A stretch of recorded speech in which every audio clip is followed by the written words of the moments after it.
saya akan persilakan langsung kepada Udafe, kepada Bapak Ferry Saramli untuk memulai pemaparannya. Silakan, Udafe. Terima kasih. Suara saya terdengar? Terdengar. Terima kasih. Ya. Terima kasih. Guten Tag, good afternoon, selamat siang buat Anda semua di tanah air, di Balikpapan, yang non jauh di sana, dekat di mata, jauh di mata, dekat di hati, dekat di online. Adik-adik, Bapak, Ibu sekalian, sebetulnya saya ketika bicara di Kalimantan, itu sebuah hal yang saya inginkan. Jadi begini, Indonesia itu kan sangat luas. Luasnya luar biasa, itu seluas Eropa. Tapi kita terpusatnya cuma di Jawa. 260 juta itu sebetulnya penduduknya sebetulnya cukup apabila tersebar dari Sabang sampai Merauke, maka itu menjadi orkestra yang sangat baik, menjadi mozaik yang sangat baik untuk membangun Indonesia. Semaju negara-negara maju seperti Eropa. Masalahnya kita terkonsentrasi di Jawa. Saya merasa beruntung ketika saya diundang oleh STT Migas dari Balikpapan. Bagi saya ini adalah sebagian kontribusi kecil untuk bersama-sama sharing dengan sesuatu yang di luar Jawa. Kita perlu membangun pusat-pusat hub intelektual atau brain hub di luar Jawa. Balikpapan misalnya di Kalimantan, Makassar misalnya di Sulawesi, Medan atau Padang di Sumatera. Itu harus dibangun hub-hub intelektual di luar Jawa. Yang seperti ini nih tugas kita bersama. Harus membangun itu untuk sharing bersama. Dan adalah sebuah kehormatan, sesuatu yang menyenangkan ketika saya diundang oleh teman-teman untuk bicara di STT Migas Balikpapan. Yang menjadi masalah adalah undangannya bicara tentang SAP. Ini sebuah tema yang sulit diterangkan, SAP. Bapak, Ibu, adik-adik sekalian, sebetulnya apa itu SAP? SAP AG, kita sering dengar itu. Kalau di komputer tuh kita tulis SAP AG. AG itu nama perusahaan yang membuat SAP. Jadi apa itu SAP AG? Banyak yang nggak tahu. Bagi saya kalau ditanya Pak Ferizal, Mas Ferizal, udah SAP AG itu apa? Saya jawab, setan aja pusing, apalagi gue. Pokoknya seperti itu. Saking itu sebuah software yang relatif complicated. Tapi nggak apa-apa. Karena software itu ternyata penting, maka kita bahas. Kenapa software itu menjadi penting saat ini? Adik-adik, Bapak, Mas, Ibu sekalian, harus diingat, hampir sebagian besar perusahaan di Indonesia atau di luar negeri, ya, di luar negeri atau di Indonesia, itu yang besar, hampir sebagian besar menerapkan SAP dalam standarnya. Dia akan menerapkan SAP. Jadi, sebut aja, banyak perusahaan itu akan menerapkan SAP dalam hidupnya. Itu sebabnya kenapa kita merasa SAP itu menjadi penting untuk kita pelajari atau minimal kenal saja lah. Kenal membuat kita cinta. Tapi sebetulnya apa itu standar software SAP? Jadi gini, kalau kita bicara IT, ada yang namanya IT aplikasi. IT aplikasi, ada juga IT yang kita namakan IT programming, ada juga IT itu luas. Ada juga yang namanya IT database, dan lain-lain. SAP adalah bagian dari IT aplikasi. Contoh IT aplikasi yang paling mudah kita temuin adalah misalnya Microsoft Word, Microsoft Excel, Microsoft PowerPoint. Itu IT aplikasi. Aplikasi untuk Office paket. Contoh aplikasi yang lain misalnya Windows Operating System. Di mana kalau komputer kita pasti ada Windows-nya, Operating System. Itu contoh aplikasi untuk operating system di komputer. Tapi ada aplikasi yang digunakan untuk perusahaan sehingga perusahaan itu bisa melakukan proses semua transaksinya bisa dia catat. Bisa dia catat, terus bisa dilakukan secara online, bisa dilakukan secara real time. Nah, software aplikasi itu kita namakan ERP, Enterprise Resources Planning. Atau juga kita mengenali dengan nama standar software, yaitu sebuah software yang terstandarisasi untuk perusahaan. Jadi software yang digunakan oleh perusahaan untuk mencatat semua kegiatannya, maka kita namakan itu software aplikasi ERP, Enterprise Resource Planning, atau standar software. SAP adalah bagian dari standar software itu. Ada banyak standar software, Salah satunya adalah SAP. Jadi seperti itu SAP itu. Nah, pertanyaan yang paling menarik, kenapa? Atau sebetulnya apa sih pentingnya kita perlu menerapkan SAP atau IT, tidak SAP, tapi menerapkan ERP atau standar software atau IT dalam sebuah organisasi. Dalam sebuah organisasi, apa perlunya? Mas, Mbak, adik-adik, Bapak, Ibu sekalian, kita tahu masalah paling besar di Indonesia itu apa? Misalnya saya akan mengatakan, masalah paling besar di Indonesia itu korupsi.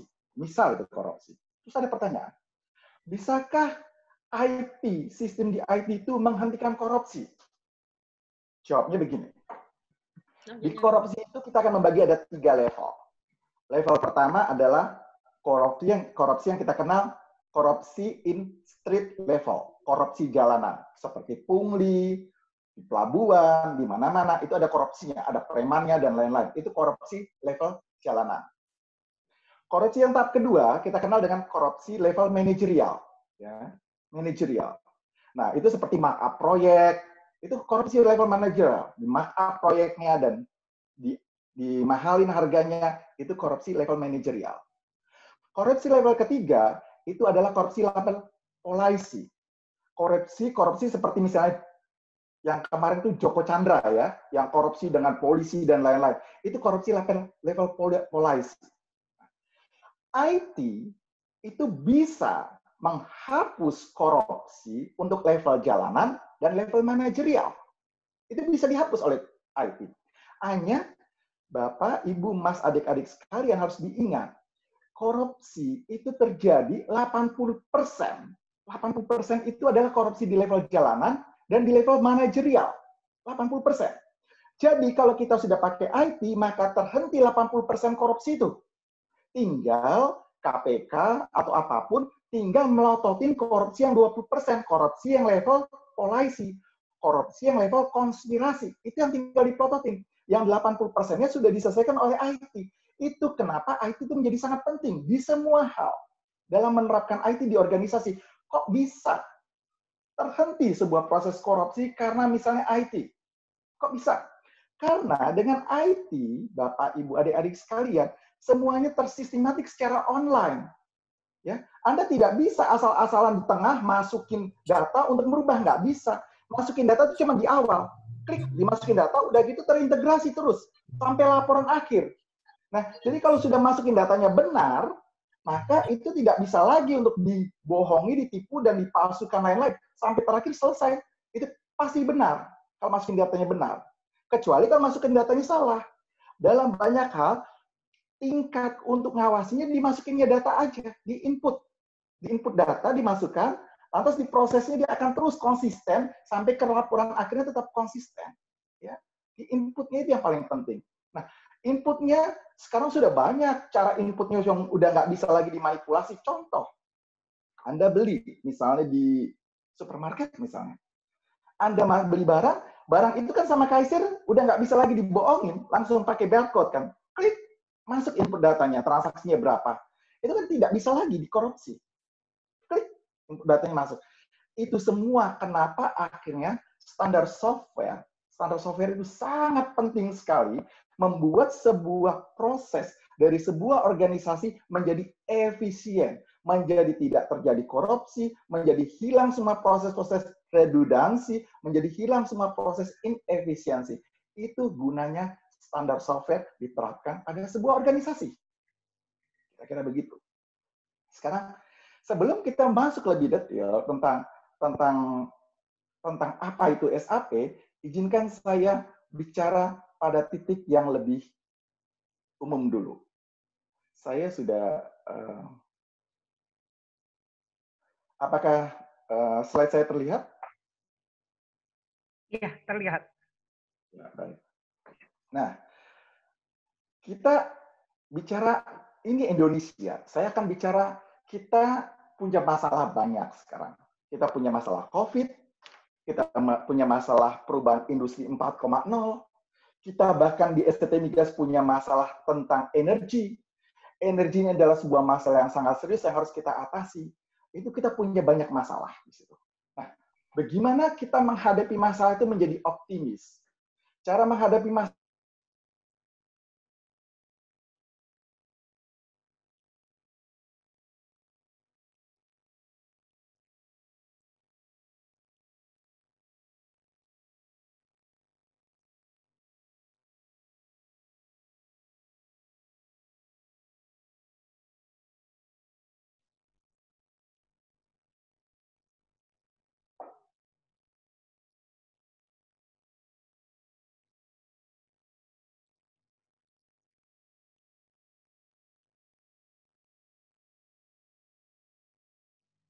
Selanjutnya yang harus dipahami kembali tentang IT.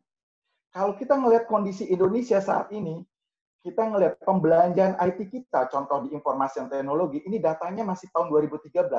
Angkanya itu sangat besar sekali, triliunan angkanya. Artinya, sesuatu yang terkait oleh IT di Indonesia saat ini pun sangat maju. Mereka sangat serius untuk mengembangkan IT. Angkanya sangat besar. Di sisi lain, kita punya banyak hal yang membuat kita sesungguhnya optimis dengan kondisi kita hari ini. Meskipun kita punya masalah COVID. Tapi kondisi kekuatan fundamental kita itu harusnya membuat kita optimis. Mari kita lihat sedikit. Sebelum kita membahas lebih detail tentang IT, kita melihat kekuatan Indonesia. Bapak, Ibu, adik-adik sekalian, lihat nih kekuatan Indonesia. Tahun 2016, 2014 sampai 16, diperkirakan Indonesia itu kekuatan ekonominya peringkat ke-16 dunia. Tahun 2020, kita diperkirakan peringkat ke-9 dunia. Tahun 2050, kita berada di peringkat 4 dunia. Artinya, tahun 2050, Indonesia itu di atas Jerman. Secara kekuatan ekonomi, besaran kekuatan ekonomi. Kalau kesejahteraan merata, mungkin kita masih kalah. Itu tugas kita. Kita masih kalah. Tapi secara besaran ekonomi, Indonesia itu di atas Jerman. Kita cuma kalah oleh Cina, Amerika, dan India. Setelah itu masuk Indonesia. Jadi di titik ini tidak ada alasan sebagai sebuah bangsa kita tidak optimis. Tidak optimis. Kita punya optimisme. Nah, hanya bagaimana optimisme itu sekarang kita kelola menjadi sebuah kekuatan. Adik-adik, Bapak, Ibu sekalian, saya pernah bercerita. Ada titik hal yang harus dipahami kalau kita membandingkan pengalaman saya sebagai orang Indonesia bertemu dengan orang Cina dan India sebagai counterpart kita, sebagai partner kita atau sebagai saingan kita. Kalau kita bandingkan antara orang Indonesia dengan orang Cina dan orang Indonesia dengan India, masalahnya di mana? Orang Cina itu adalah orangnya tekun dan rajin. Itu orang Cina. Jadi dia tuh tekun, belajar pada sesuatu yang baru, dia sangat tekun. Mempelajari, dia bisa membaca ratusan buku, halaman, dan lain secara tekun. Itu orang Cina. Dan dia rajin untuk bekerja. Rajin, dikerjakan sampai selesai. Itu tipe orang Cina. Sehingga kita mengatakan orang Cina itu orang yang kerja smart work karena dia tekun, dan hard work karena dia rajin. Ya. Orang India bagaimana? Orang India itu orang yang malas secara kerja fisik. Tapi dia tekun dalam belajar. Dia tekun mempelajari ilmu-ilmu baru, teknologi baru, IT baru. Jadi jangan kaget. Pusat IT dunia ada di India misalnya. Karena mereka tekun mempelajari itu. Para profesor-profesor IT, banyaknya orang India. Selain dia, bahasa Inggrisnya lebih baik daripada banyak umumnya orang-orang di negara lain. Jadi dia tekun. Itu sebabnya orang India sangat maju di bidang service, IT, dan macam-macam. Mereka adalah orang-orang yang smart work, tapi tidak hard work, orang India itu. Bagaimana dengan orang Indonesia? Orang Indonesia itu orang yang tidak tekun. Orang Indonesia itu orang yang malas belajar. Padahal kita tahu, if you want to be wise, you have to love reading. Tapi kita orang yang paling malas membaca. Paling banter membaca itu baca hoax di media sosial, di medsos, itu di-share lagi. Itu kebiasaan kita. Karena kita malas baca. Gampang dibohongin, gampang ditipu. Karena kita malas baca. Jadi kita tuh tidak smart work dalam bekerja. Tapi kita itu orang yang hard work dalam bekerja sesungguhnya. Orang Indonesia itu pekerja keras, pantang menyerah. Kalau dia ingin sesuatu, dia biasanya kerja keras, sering. Bahkan Anda bisa lihat, kuli saja dia bisa kerja keras kok. Mau tidak capek demi anak istrinya. Itu orang Indonesia. Cuman sayangnya kita tidak tekun untuk belajar. Akibatnya orang Indonesia itu kalau menghasilkan sebuah kerja, misalnya di IT, kita kenal dengan istilah palu gada. Perlu lu apa, gua ada. Ya, jadi karena mereka itu pokoknya semua tak kerjain lah, tapi mereka nggak jago di bidang yang dikerjainnya. Jadi mereka itu kalau istilah orang Inggris atau orang Eropa ngomong ke orang Indonesia itu jack of all trades, master of none. Bisa semua hal, tapi bisanya sedikit-dikit, tapi mereka tidak jago dalam satu hal. Tidak jago dalam satu hal. Itu masalahnya dari orang Indonesia. Nah, sekarang bagaimana pada Anda semua saya sarankan untuk memperdalam ilmu perminyakan secara dalam. Kuasai sangat dalam. Ya, sehingga ada master di bidangnya gitu. Kuasai itu sangat dalam, menguasai sangat dalam itu kuasai teorinya. Nggak ada menguasai sangat dalam itu tidak teori. Banyak yang ngomong, teori. Orang Indonesia tuh senangnya teori. NATO, not action, talk only. Salah. Orang Indonesia tuh rajin. Jadi orang Indonesia tuh terlalu banyak action, tapi nggak pakai teori. Karena dia nggak pakai teori, nggak tekun. Jadi sering salah actionnya. Jadi bukan NATO, bukan not action, talk only. Too many action, but without result. Karena kita terlalu rajin mengerjakan sesuatu, tapi kita tidak dipikirkan sebelumnya, kita tidak menguasai teori sesungguhnya, kita tidak memakai sistem yang baik dan metodologi yang baik, hasilnya tidak bagus. Kita bangun, kita perbaiki jalan tiap hari, udah gitu baru jadi, terus dianggap salah, dibongkar lagi, diperbaiki lagi, salah, dibongkar lagi. Seperti itu kerjaan kita. Sehingga tidak pernah terus maju membangun sebuah progres yang bagus. Jadi kita tuh nggak neto, tapi too many action kita bisa. Caranya untuk menghindari hal itu, kuasai teori yang dalam. Setelah kuasai teori yang dalam, maka praktek. Praktekkan, latihan. Ya. Jadi kalau Anda perminyakan, belajar minyak yang rajin, kuasai teorinya, belajar untuk praktikum mempraktekkan itu. Sehingga Anda menjadi master di bidangnya. Nah, itu adalah satu syarat untuk mengawali bagaimana caranya supaya kita bisa bekerja dengan smart work, selain hard work. Hard work kelebihan kita, tapi sekarang bagaimana kita memperkuat menjadi smart work. Ya. Sekarang, baik. Terus apa industri 4.0 itu? Kita sudah tahu Indonesia, sekarang kita ngelihat bagaimana kita melihat industri 4.0 itu sebelum kita masuk ke SAP. Industri 4.0 itu kita bayangkannya begini, adik-adik. Adik-adik yang masih muda pasti ngelihat seperti ini asing buat adik-adik. Jadi ini adalah telepon umum di masa lalu, dan ini komputer di masa lalu. Ini lihat disketnya di bawah, di kanan bawah. Disketnya seperti ini. Paling cuma bisa menyimpan file, kalau ngetik satu tulisan, file yang disimpan di file ini. Tidak banyak. Cuman bisa begitu. Ini adalah pada posisi saya hidup. Pada posisi saya hidup adalah pada posisi revolusi industri 3.0. Nanti apa itu 3.0? Nanti kita akan tahu. Ini pada saat saya hidup, revolusi 3.0. Ini semuanya tetap ada elektronika, tetap ada komputerisasi, tapi tidak ada integrasi. Ya. Nah, seperti ini juga. Kalau saya berkomunikasi, misalnya saya mau ngirim surat ke ibu saya, biasanya ngirim surat tuh kalau ke ibu saya cuma ada satu alasan, kurang duit. Mama, duit di rumah sudah habis, tolong kirimin wesel. Saya kirim itu. 1 minggu sebelumnya nanti baru keluar uang wesel dari ibu saya. Atau kalau saya ngirim surat cinta, saya sedang kangen, saya tulis surat cinta saya sedang kangen, saya kirim, lantas 1 minggu kemudian akan diterima oleh kekasih saya baca, lantas dia balas lagi, 2 minggu kemudian saya nerima balasannya, terus dia nulis bahwa dia juga kangen, dan lain-lain. Saya bingung, kenapa ya kekasih saya kangen? Soalnya saya sudah keburu lupa, kangennya udah 2 minggu yang lalu. Kalau sekarang kan tidak. Kalau sekarang kan begitu, Anda kangen, Anda langsung WhatsApp, kangen, langsung dibalas. Itu terjadi interconnectivity. Ya. Dulu tidak ada interconnectivity. Nah, ini saya hidup dalam revolusi industri 3.0. Seperti ini juga. Dulu dalam industri 3.0 seperti inilah. Proses-proses produksinya, Anda bisa lihat tahun 80-an, pabrik-pabriknya di sebelah kiri. Lantas tahun 2040 nanti pakai robot. Karena 2040 kita sudah stabil dengan revolusi industri 4.0. Nah, apa itu revolusi industri 4.0? Pertama, pada saat ketemu mesin uap James Watt, kita akan mengatakan itu revolusi industri 1.0. Dulu kita cuma pakai tenaga, sekarang kita pakai mesin uap. Itu revolusi industri 1.0. Setelah itu, kita berubah. Dari tenaga, lantas ditemukan alat komunikasi per telepon, ditemukan pembangkit listrik, sehingga terjadi mass production. Maka itu kita kenal dengan revolusi industri 2.0. Setelah itu, tahun 60-an, ditemukan komputer. Sehingga dulu manual, pakai mesin ketik, atau ditulis tangan, dan lain-lain, semua catatan, maka semua mulai terekod di komputer. Maka itulah yang kita kenal dengan revolusi industri 3.0. Baru kemudian, ditemukan namanya internet, sehingga kita bisa berkolaborasi dari jarak jauh.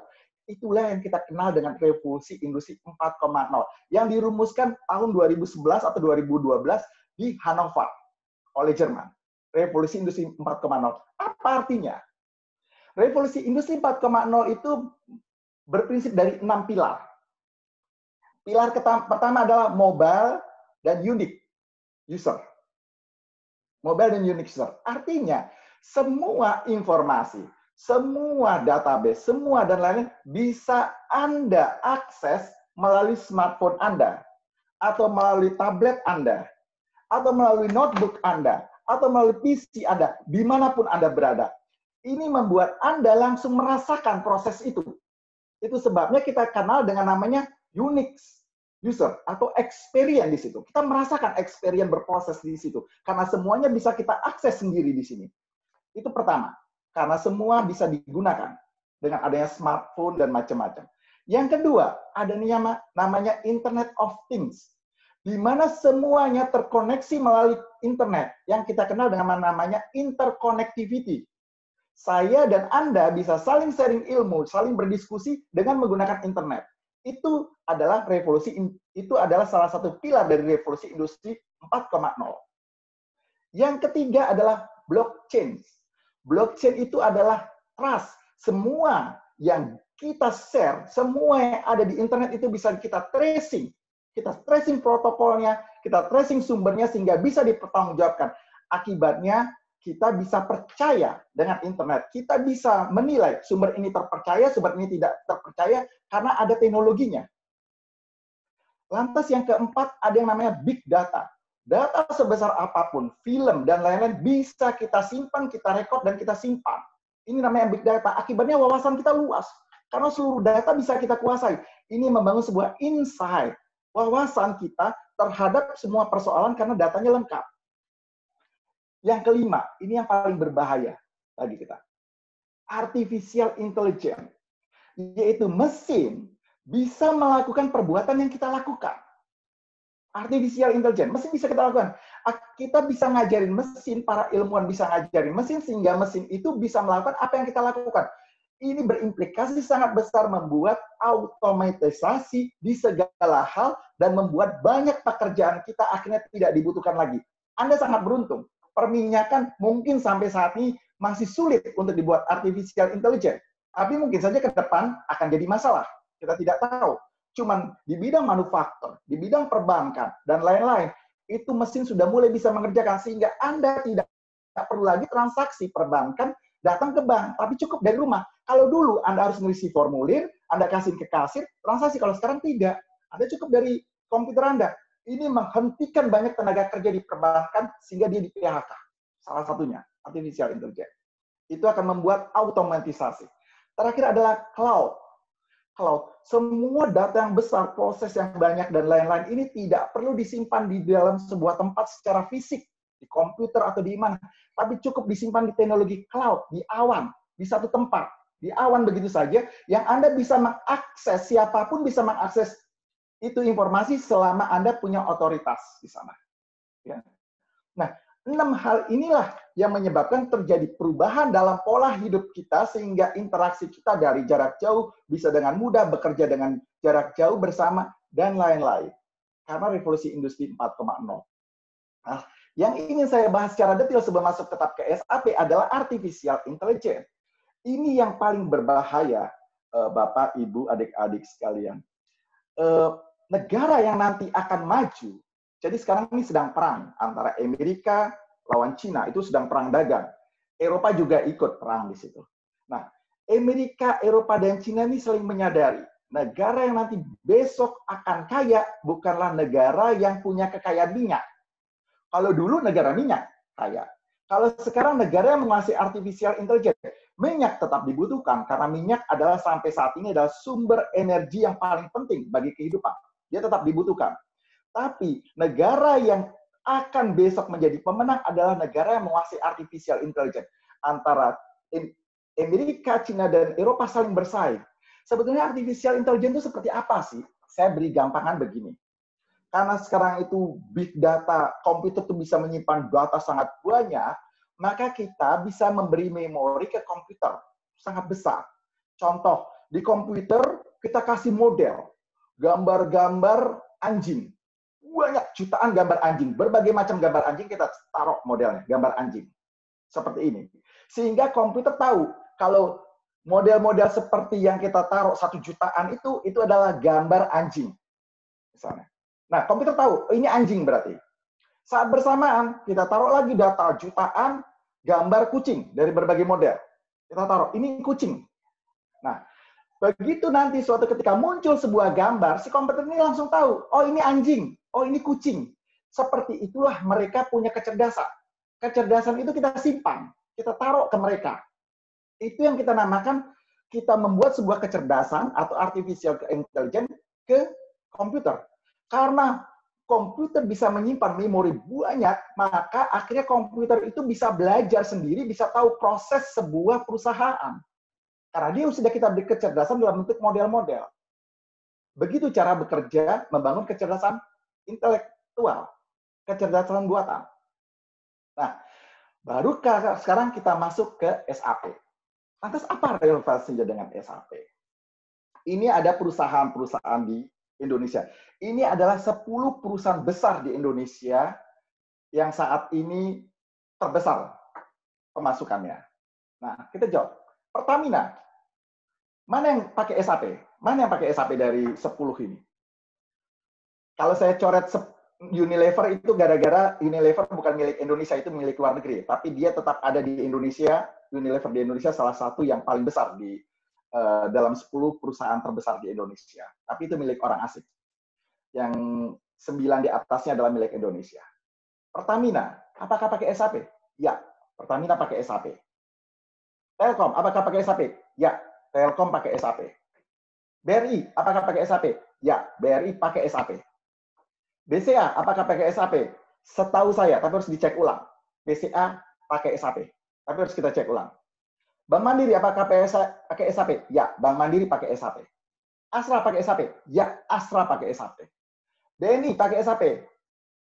Tampaknya BNI tidak pakai SAP. Sampurna apakah pakai SAP? Sampurna di Indonesia pakai Oracle. Tapi Philip Morris sebagai perusahaan besarnya Sampurna, induknya, itu pakai SAP di Amerika. Gudang Garam apakah pakai SAP? Tampaknya Gudang Garam itu pakai Oracle. Unilever apa pakai SAP? Unilever ya pakai SAP. Anda kebayangkan, begitu banyak perusahaan-perusahaan besar memakai SAP. Itu sebabnya SAP menjadi penting. Nah, sekarang seperti apa toh SAP itu? Sebelum kita masuk ke SAP, sebelum kita masuk ke IT, maka pahami sebuah struktur perusahaan. Perusahaan itu strukturnya secara umum adalah, paling atas adalah manajemen umum, manajemen strategik dan lain-lain. Anda bisa lihat. Setelah itu ada bidang yang namanya keuangan, fungsinya. Setelah itu ada bidang administrasi support atau service, itu yang kita namakan bidang akuntansi misalnya. Itu bidang administrasi misalnya. Itu adalah bidang di perusahaan. Setelah itu ada yang namanya bidang operasi. Bidang operasi itu bidang production-nya. Jadi kalau di perminyakan itu bagian eksplorasinya itu adalah bidang operasinya. Seperti itu. Setelah itu bidang safety environment, itu bidang yang menservis dan mendukung proses operasinya. Setelah itu bidang komersial atau marketing, bidang untuk menjual produknya. Kalau di Pertamina misalnya, Pertamina supply dalam negeri misalnya, Pertamina Hilir, itu adalah bidang komersial dan marketing. Bidang komersial dan marketing di Pertamina menerapkan SAP. SAP Supply Chain Management. Ini adalah struktur di perusahaan. Struktur di perusahaan, ya. Nah, struktur perusahaan ini secara fungsional saat ini berubah menjadi struktur perusahaan itu secara supply chain, secara pergerakan. Kenapa? Kalau dulu di masa belum IT sangat kuat, perusahaan itu berproduksi sendiri. Kalau sekarang perusahaan itu harus berinterkoneksi dengan suppliernya secara integratif, sistemnya harus berinterkoneksi, dan dengan pembelinya, sistemnya harus terinterkoneksi. Kalau dulu interkoneksi sistem cuma ada di perusahaan itu saja, dengan supplier tidak interkoneksi. Kalau sekarang bisa interkoneksi langsung gitu. Nah, itu sebabnya akhirnya kita menggunakan konsep struktur organisasi filosofisnya adalah dengan supply chain management, di mana kita memahaminya adalah sebuah proses perusahaan kita membutuhkan barang baku dari supplier, itu kita beli melalui procurement, lantas setelah barang itu baku kita beli, kita simpan ke di warehouse, ke dalam yang kita namakan adalah warehouse itu gudang. Setelah itu gudang barang mentah itu kita produksi ke dalam perusahaan dalam proses produksi operasi. Setelah itu kita taruh lagi barang jadinya di gudang. setelah itu kita kirim ke distribusi, setelah itu baru kita jual. Prosesnya adalah seperti itu. Nah, proses seperti itulah yang sekarang mulai berlaku di perusahaan. Jadi di saat ini perusahaan tidak cuma berpikir organisasi menurut dirinya sendiri, ini organisasi internal menurut dirinya sendiri, tapi juga perusahaan harus memikirkan organisasi yang ada di vendor dan organisasi yang ada di customer. Mereka menjadi supply-nya saling terhubung dengan sangat dekat. Nah, key point-nya adalah kita harus membangun sebuah infrastruktur, hardware, software, dan lain-lain. Lantas kita bangun sistem SAP dan sistem standar software atau ERP, baru kita didik para karyawan kita supaya menguasai standar software itu seperti apa. Nah, dengan begitu akan terjadi sebuah integrasi sistem dan kita bisa bekerja bersama-sama. Mari kita masuk ke SAP ya. SAP kenapa penting? Mari kita lihat. Di sini, Bapak Ibu sekalian, ada software banyak. Ada Oracle, ada SAP, ada Microsoft, ada Sage, ada SAA, dan ada banyak software. Jadi, standar software atau ERP itu banyak, tidak cuma SAP. Hanya SAP yang paling menjadi market leader. Setelah SAP, ada yang namanya Oracle. Baru setelah itu ada Microsoft Dynamics, bukan Microsoft yang operating system ya, tapi Microsoft Dynamics. Baru ada Sage dan baru ada yang lain-lain. Itu sebabnya kenapa menjadi SAP itu penting. Karena SAP yang paling banyak sekarang diimplementasikan pada perusahaan. Bagaimana sih implementasi SAP itu? Ya, SAP itu terdiri dari 3 platform. Platform yang pertama, platform teknologi. Platform teknologi. Platform yang kedua adalah platform yang kita namakan platform modul. Modul itu berdasarkan fungsi atau supply chain perusahaan. Platform yang ketiga adalah platform industrial sektor. Kita masuk ke platform modul yang tengah yang saya lihat. Jadi begini, Mas Mbak sekalian, adik-adik. Kita sudah tahu, ini modul dalam perusahaan. Perusahaan itu ada finansial, fungsi finansial. Kalau di STT Migas ada yang namanya wakil rektor bidang keuangan, ada fungsi bidang support system, administratif, ada fungsi operasional, itu bidang akademik maupun bidang riset, penelitian, terus ada fungsi bidang komersial, penjualan, dan lain-lain, penerimaan mahasiswa baru, dan macam-macam. Kalau di itu sebuah industri, sebuah pendidikan. Ini kita kenal dengan fungsi utama dalam sebuah organisasi perusahaan. Di SAP, fungsi ini akan dipahami seperti yang ada di sini, di tengah. Cross application module. Itu fungsi itu semua ada dalam modul yang ada di tengah ini. Di SAP. Ya. Hanya, sekarang, kembali ke titik tengah, pinggir, yaitu platform teknologi. Platform teknologi, bagaimana fungsi-fungsi itu bisa berjalan, sementara komputer kan tidak tahu bagaimana cara berjalannya. Itu sebabnya kenapa kita SAP membangun yang namanya teknologi. Teknologinya adalah programming language, bagaimana pemrograman itu dibuat supaya fungsi-fungsi keuangan, fungsi-fungsi penjualan yang ada di perusahaan itu bisa dijalankan oleh SAP. Maka dibuatlah platform teknologi yang kita kenal dengan SAP NetWeaver, SAP Platform. Kita akan masuk ke dalam ya. Jadi begini cara kerjanya. Anda lihat nomor 1. Nomor 1 adalah platform SAP NetWeaver. Yaitu ada pemrograman, SAP itu diprogram oleh sebuah bahasa pemrograman, jadilah sebuah software. Ya, itu semua dilakukan oleh SAP Teknologi NetWeaver. Setelah ada software, lantas orang membutuhkan data untuk supaya proses itu berjalan. Jadi dibuat data-data nama perusahaan, nama customer, nama vendor, itu dibuat data-datanya. Maka itu proses yang kedua dalam software SAP yang kita namakan proses master data, menyimpan berbagai data yang ada. Setelah proses master data itu ada, maka perusahaan itu akan membeli barang-barang bahan baku, bahan mentah dari supplier, dari vendor, untuk diproses oleh perusahaan. Itu semua oleh SAP dikenal dengan modul, yang kita namakan modul procurement. Itu diproses oleh modul procurement. Semua pembelian barang dimasukin dalam transaksi modul procurement. Habis itu barang-barang mentah itu akan disimpan di gudang. Maka itu oleh SAP dikenal dengan sebuah modul yang kita kenal namakan modul warehouse management atau modul logistik. Berapa barang yang masuk, berapa barang yang keluar, itu berapa harganya, berapa nilainya, semua itu dinilai dalam sebuah modul warehouse management. Barang-barang mentah itu akhirnya diproduksi.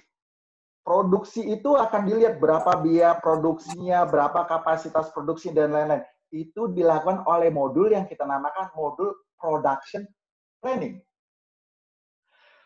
Modul yang diproduksi sudah jadi barang jadi, yang kita kenal barang jadi. Itu akan dikirim ke warehouse, dan itu akan dinilai oleh warehouse berapa harga barang jadinya, berapa nilainya, dan lain-lain. Itu kembali lagi ke modul warehouse management atau modul pergudangan. Dari modul gudang, ketika ada pembelian, maka dia akan dikirim ke distributor. Dan dari distributor nanti akan dijual ke customer. Itu dikenal dengan modul SAP, modul Sales and Distribution. Proses dari procurement, dari supplier procurement, sampai ke perusahaan diproduksi, sampai nanti ke dijual ke customer, itu kita namakan proses supply chain management atau core supply chain management. Itu prosesnya. Hanya proses core supply chain management ini mensyaratkan dukungan. Dukungannya apa? Kita membutuhkan informasi tentang biaya, tentang keuangan. Kan kalau kita memproduksi kita rugi dan lain-lain kan nggak ada gunanya. Jadi kita membutuhkan informasi tentang biaya. Kita membutuhkan informasi tentang keuangan. Informasi tentang biaya dan keuangan ini oleh SAP dicatat dalam sebuah modul yang namanya modul controlling dan modul financial accounting. Bedanya di mana antara modul controlling dengan modul financial accounting? Modul controlling adalah laporan yang dibuat untuk kepentingan internal perusahaan. Modul finansial apa? Modul finansial adalah laporan keuangan yang dibuat untuk kepentingan eksternal perusahaan, seperti pemerintah untuk pajak, seperti untuk investor, pemilik, dan lain-lain. Jadi itu model keuangan. Di luar itu, proses dari procurement ke produksi sampai ke penjualan itu kan membutuhkan orang yang mengerjakan. Orang yang mengerjakan kan harus dicatat, harus digaji, harus dikasih promosi, harus dinilai kualitasnya. Nah, penilaian kualitas untuk semua itu oleh SAP dikenal dengan modul HR atau Human Resources. Ke semua proses ini dari proses nomor 2, ya, nomor 3, nomor 4, sampai nomor 4 itu kita namakan proses yang kita namakan ERP. Enterprise Resources Planning, di mana proses nomor 2, 3, sampai 4 itu kalau bertransaksi, transaksinya adalah real time. Apa arti real time? Apa yang kita input hari, detik ini, misal dengan barcode, klik gitu loh. Saya menjual, klik. Maka detik itu juga informasinya akan tercatat di SAP. Itu yang kita namakan proses detik itu juga real time terjadi. Itu yang kita namakan informasi real time. Jadi, kelebihan dari sebuah standar software, dia bisa mencatat semua informasi perusahaan dari proses supplier sampai proses penjualan secara real time. Detik itu juga real time, secara akurat, dan secara terintegrasi sehingga tidak bisa dirubah-rubah lagi. Titik. Itu yang menyebabkan tidak bisa terjadi korupsi di situ. Sedikit lagi, nah, tapi setelah itu semua terjadi, kita membutuhkan semacam laporan. Kan? Laporan yang sangat bagus. Nah, laporan ini didesain dengan nama, laporannya adalah desain laporan Business Warehouse Intelligence. Semua hasil daripada proses yang dari mulai procurement sampai sales, dari mulai controlling, financial accounting, dan human resource, itu semua menghasilkan laporan-laporan itu supaya laporan seperti yang kita inginkan, maka laporan itu disajikan oleh sebuah modul yang namakan modul Business Warehouse atau Business Intelligence laporannya. Nah, untuk menganalisa laporan-laporan itu, supaya kita bisa ngambil keputusan yang baik, maka dikenal dengan nama analisanya adalah analisa business analytics. Nah, begitulah proses kerja SAP. Dia punya teknologi NetWeaver, lantas dengan teknologi itu kita menyimpan data dalam master data, setelah itu proses transaksi pembelian barang dengan customer dan lain-lain, dengan vendor dan lain-lain kita catat di mode procurement atau MM, material management, lantas proses produksinya di SAP PP atau production planning, lantas proses penjualannya dicatat di SAP Sales and Distribution, informasi tentang manusia, orang yang mengerjakan dicatat dalam modul HR, Human Resource, laporan-laporan keuangannya dicatat oleh modul Controlling dan Financial Accounting, lantas penyajian laporannya, itu semua kita namakan ERP, lantas penyajian laporannya akan disajikan secara intelijen dengan SAP Business Warehouse Intelligence, sehingga laporannya menjadi akurat dan baik. Dan untuk menganalisa laporan-laporannya sehingga kita bisa ngambil keputusan yang baik, kita gunakan Business Analytics. Seperti itu secara integral cara berpikir SAP. Kalau ada pertanyaan sekarang, Mas, sekarang bagaimana cara belajar SAP? Sebelum saya akhiri ya, ini cuma sedikit untuk pembuka. Nanti kita tanya jawab. Mas, sekarang bagaimana belajar SAP? Persoalannya belajar SAP-nya yang susah. Karena Anda tidak punya akses belajar SAP kalau Anda tidak bayar. Itu masalahnya. Buat mahasiswa, belajar SAP di Indonesia saya tidak tahu bagaimana, kecuali mungkin kalau Anda mahasiswa dari universitas mungkin 2 di Indonesia, yaitu UII dan Bina Nusantara. Cuman 2 itu yang menerapkan SAP. Buat mahasiswa UI dan Bina Nusantara, mungkin dia bisa melakukan di universitasnya. Tapi buat universitas yang lain, itu belum punya SAP. Biasanya saran saya daftar ke SAP Jerman. Itu Anda bisa ngetik di Google SAP for Student. Tentu saja dalam bahasa Inggris, atau mungkin dalam bahasa Jerman, Anda bisa pilih. Bahasa Inggris juga bisa. Nanti akan muncul dari universitas di Jerman, Duisburg Essen dan lain-lain. Anda bisa login, Anda bisa daftar. Biayanya berapa? Biayanya 450 euro atau sekitar 8 juta.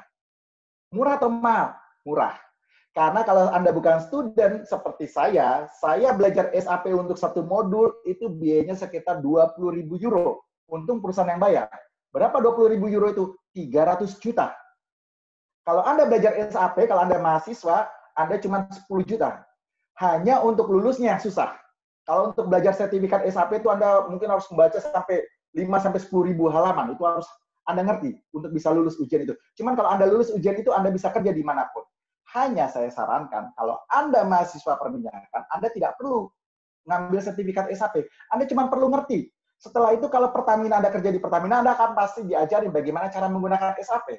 Jadi Anda cukup mengerti saja, oh ya ada SAP, ada software yang bagus, yang mungkin diterapkan di Pertamina dan di banyak perusahaan minyak, dan nanti kalau saya kerja, saya akan belajar software itu dari perusahaan. Begitu yang paling penting yang ada di SAP.